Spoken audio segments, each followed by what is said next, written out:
Welcome to my channel.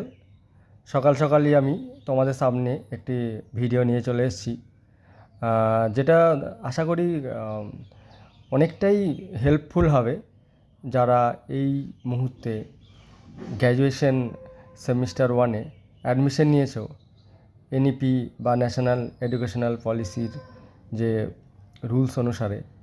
তো সেখানে আমরা জানি যে অনেকেই 4 ইয়ার অনার্স কোর্সে কলেজে অ্যাডমিশন নিয়েছো।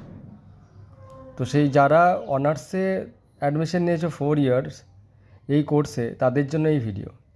আসলে আমি দেখতে পাই অনেক স্টুডেন্ট আছে যারা এক্সামের দিন পর্যন্ত হয়তো সেইভাবে জানে না যে তার কটা পেপার, সিলেবাসটা কীরকম, কোশ্চেন প্যাটার্ন কীরকম, কিছুই জানে না, কিন্তু সে পড়াশোনা করে। এরকম দেখা যায় পরীক্ষার হয়তো 10 দিন আগেও সে জানতে পারছে না যে তার আসলে সাবজেক্ট কম্বিনেশনটা কী আছে, তার অনার্স পেপার কটা আছে, তার সাথে সাবজেক্ট কম্বিনেশনে কী কী আছে, কিছুই সে জানে না। কত ফুল মার্কসে এক্সাম দেবে সেটাও জানে না। তো আমি এইটুকুই বলবো যে যারা এরকম বিএসসি হোক বা বিএ হোক 4 ইয়ার অনার্স কোর্সে যারা অ্যাডমিশন নিয়ে পড়াশোনা করছো, তো তাদের জন্য এই ভিডিওটা খুবই কার্যকর হবে। আপাতত ভালো করে পড়তে গেলে প্রথম যেটা দরকার পড়ে সেটা হচ্ছে যে তোমার সাবজেক্ট কম্বিনেশনটা কী, কোন সাবজেক্টে কত মার্কস আছে, সাবজেক্টের সিলেবাসটা, তার সাথে কোন পেপারে কত মার্কস আছে, সবটাই জানলে তবেই তুমি পড়ার প্রতি ইন্টারেস্ট পাবে এবং তুমি স্মুথলি এগিয়ে যেতে পারবে। জানি সবাই এই টাইমে আলটিমেটলি এই মুহূর্তে একটা উৎসবে তোমরা আনন্দিত বা আনন্দ উপভোগ করছো, সেটা করো, কিন্তু তার পাশাপাশি যদি আমার এই ভিডিওটা বাড়ি এসে 5 মিনিটের জন্য দেখো, তোমাদের কাছে অ্যাকাডেমিক স্ট্রেসটা অনেকটাই কমে যাবে এবং এই এনজয় করার মুহূর্তগুলো বা এনজয় করাটা আরও বেটার করতে পারবে। কারণ এনজয়কে ডিস্টার্ব করে অ্যাকাডেমিক স্ট্রেস যদি কমাতে পারা যায় না, তাহলে এনজয়টা আমরা খুব সহজেই করতে পারি। তো এই ভিডিওটা অ্যাকাডেমিক স্ট্রেস আমার মনে হয় অনেকটাই কমিয়ে দেবে, তাই বেশি কথা না বাড়িয়ে আমি এগিয়ে যাচ্ছি। প্রথমত বলে দিই, যারা সেমিস্টার ওয়ান এই যে কোনো সাবজেক্ট হতে পারে, সেটা 4 ইয়ার অনার্সের জন্য আমি এই ভিডিওটা করছি। তো যারা অ্যাডমিশন নিয়েছো তাদের ক্ষেত্রে আমি একটা ক্লিয়ারলি বলে দিই, তারা কিন্তু ফুল মার্কস 525 তোমরা এক্সাম দেবে, অর্থাৎ 525 মার্কসের মধ্যে এক্সাম দিতে হবে। তোমাদের কাছে মেজর পেপার থাকবে দুটো, দুটো মিলে 200 নম্বর থাকবে। মাইনরের ক্ষেত্রে একটাই পেপার থাকবে, কিন্তু তার থিওরি প্র্যাকটিক্যাল থাকবে, তো সেটাতে 100 নম্বর থাকবে। আইডিসি বলে একটা পেপার থাকবে, সেটা চয়েস আমি জানি না তোমরা কে কী করেছো। আইডিসির উপরে 75 মার্কস থাকবে, তার মধ্যে 50 মার্কস থাকবে তোমার থিওরি আর 25 থাকবে টিউটোরিয়াল।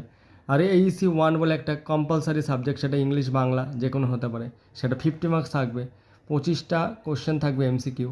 সি ভ্যাকের দুটো পেপার থাকবে, তো সেখানে দুটো মিলে 100, টোটাল 525 মার্কসের এক্সাম হবে। আমি একটু ক্লিয়ার করে দিই ব্যাপারটাকে আরও।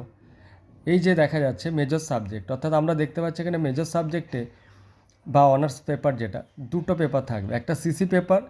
আমরা দেখতে পাচ্ছি সেই সিসি পেপারের দুটো পার্ট, একটা হচ্ছে থিওরি, একটা হচ্ছে প্র্যাকটিক্যাল। ক্লিয়ারলি মেনশন করা আছে, দেখে নাও। এটা থিওরিতে 75 মার্কস থাকবে।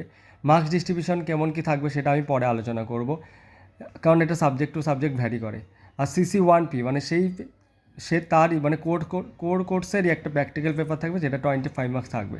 তাহলে মেজর সাবজেক্টে আমরা দেখতে পাচ্ছি সিসি পেপারে 100 নম্বর আছে, আর সেক বলে যে পেপারটা আছে তার আবার মানে দুটো পার্ট, একটা হচ্ছে থিওরি, একটা প্র্যাকটিক্যাল। থিওরিতে 50, প্র্যাকটিক্যালে 50, তাহলে 100। তাহলে মেজর সাবজেক্টে টোটাল হলো 100, 100, 200। আর মাইনর হিসাবে তোমরা যে সাবজেক্ট চয়েস করেছো, যার যেটা কম্বিনেশনে আছে, তাহলে মাইনরের ক্ষেত্রেও আমরা দেখতে পাচ্ছি থিওরি পার্ট থাকবে 75 মার্কস, প্র্যাকটিক্যাল থাকবে 25 মার্কস, তাহলে টোটাল 100। তাহলে আইডিসি একটা পেপার থাকবে, সেটাও তোমার চয়েসেবল, তোমাদের দেখবে পে স্লিপে লেখা থাকবে। তাহলে আলটিমেটলি আইডিসি 1TH, অর্থাৎ আইডিসি থিওরি পার্ট থাকবে 50 মার্কস আর টিউটোরিয়াল থাকবে 25 মার্কস। আর একটা হচ্ছে কম্পালসারি সাবজেক্ট এইসি ওয়ান, এটা ইংলিশ বাংলা হতে পারে, তো এখানে 50 মার্কস থাকবে। আর সিভ্যাক 1.1, সিভ্যাক 1 মানে সিভ্যাকের দুটো পেপার থাকবে, একটাই 50 মানে ইভিএস থাকবে, আর একটাতে থাকবে কনস্টিটিউশনাল ভ্যালু 50। তার মানে টোটাল যদি অ্যাড করো তাহলে 525। তার মানে এইটুকু তোমরা মাথায় ঢুকিয়ে নাও যে তোমাদের কিন্তু টোটাল পেপার, তার মানে মেজরের দুটো মানে সিসি পেপার পড়তে হচ্ছে, সেক পেপার পড়তে হচ্ছে, আর মাইনরের একটা, আইটিসির একটা, এইসি ওয়ানের একটা, সি ভ্যাকের দুটো পেপার পড়তে হচ্ছে, তাই না? তো এই হচ্ছে টোটাল ফরম্যাট। তো তো তোমরা আমি পরে মার্কস ডিস্ট্রিবিউশন নিয়ে বলে দেবো ডিটেলসে। তো এটা ভালো করে দেখো সবাই, আশা করছি হেল্পফুল হবে।